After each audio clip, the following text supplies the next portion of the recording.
Cancer का पता लगाने के लिए, यह जानने के लिए कि ट्यूमर कहाँ है, बॉडी के किस पार्ट में है, कितना बड़ा है, कैसा है, एमआरआई मशीन का इस्तेमाल किया जाता है। ये मशीन मैग्नेटिक फील्ड और रेडियो वेव्स के थ्रू शरीर के अंदर की डिटेल इमेज हमें निकाल के देती है और कैंसर डिटेक्शन में बहुत ही मददगार होती है। लेकिन क्या आपको पता है, इसकी शुरुआत हुई थी न्यूक्लियर मैग्नेटिक रेजोनेंस यानी कि एनएमआर से।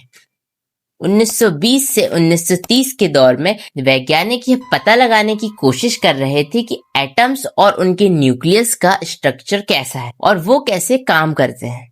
इसी दौरान वुल्फगैंग पॉली, जो कि एक जाने माने साइंटिस्ट तो नहीं रहे हैं लेकिन एक साइंटिस्ट हैं, उन्होंने पाया कि न्यूक्लियस का भी अपना एक स्पिन होता है और इस स्पिन की वजह से न्यूक्लियस एक छोटे मैग्नेट की तरह बिहेव करने लगा। इस बिहेवियर को समझने के लिए दो टीमों ने अलग अलग एक्सपेरिमेंट शुरू किए। फ्लेक्स ब्लॉच की टीम ने लिक्विड और सॉलिड दोनों में एक्सपेरिमेंट्स किए, जबकि एडवर्ड पर्सेल की टीम ने सिर्फ सॉलिड्स पर काम किया। उन्होंने खास कॉइल्स और डिटेक्शन सर्किट्स बनाए। उन्होंने मैग्नेटिक फील्ड की उपस्थिति में न्यूक्लियस पर रेडियो वेव्स को डाला तो उन्होंने पाया कि न्यूक्लियस ने एनर्जी एब्जॉर्ब कर ली। जैसे ही रेडियो वेव्स बंद की गई, न्यूक्लियस वापस अपनी ग्राउंड स्टेट में वापस लौट आता और एक एनर्जी रिलीज करता। उन्होंने पाया कि ये एनर्जी एक सिग्नल्स के रूप में मशीन में रिकॉर्ड की जा सकती थी। यही था पहला एनएमआर सिग्नल।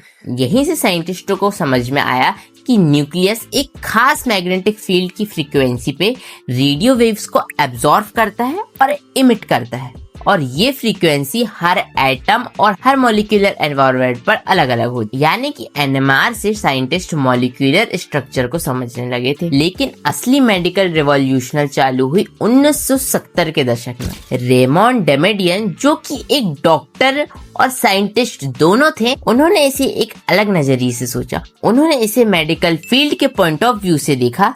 उन्होंने सोचा एनएमआर मॉलिक्यूल्स को अलग अलग पहचान सकता है, तो क्या ये शरीर के हेल्दी और कैंसरस टिश्यू को भी अलग अलग पहचान सकता है? उन्होंने ह्यूमन टिश्यू के छोटे सैंपल्स पर एनएमआर एक्सपेरिमेंट्स किया और पाया कि नॉर्मल टिश्यू और कैंसर टिश्यू दोनों का रिलैक्सेशन टाइम अलग अलग है। ये एक ह्यूज ब्रेक थ्रू था। इसके बाद 1973 में पॉल लॉथरबर ने एनएमआर सिग्नल्स को कंबाइंड करके एक इमेज बनाने का तरीका खोजा।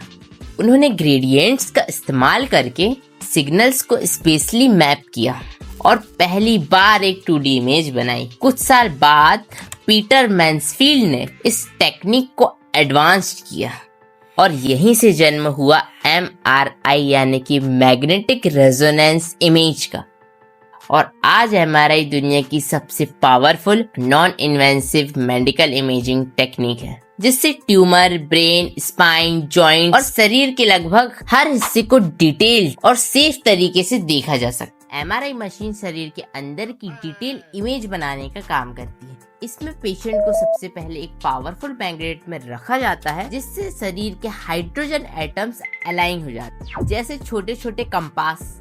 फिर मशीन उन पर रेडियो फ्रीक्वेंसी पल्स भेजती है, जिससे प्रोटॉन थोड़े टिल्ट होकर एनर्जी एब्जॉर्ब करते हैं। जैसे ही RF पल्स बंद होता है, प्रोटॉन अपनी ओरिजिनल पोजीशन में वापस लौटते हैं और एक एनर्जी इमिट करते हैं और इस प्रोसेस में सिग्नल छोड़ते हैं, जिन्हें मशीन्स के रिसीवर कॉइल्स पकड़ लेते हैं। कंप्यूटर इन सिग्नल्स को एनालाइज करके बॉडी की एक 2D या 3D इमेज बना के रेडी कर देता है और इसके थ्रू हम बॉडी के सभी पार्ट्सों को एक 2D इमेज में स्टेप बाय स्टेप देख सकते हैं, जिससे ऑर्गन्स, टिश्यू, ट्यूमर्स और बाकी अन्य चीजें आसानी से पहचानी जा सकती है।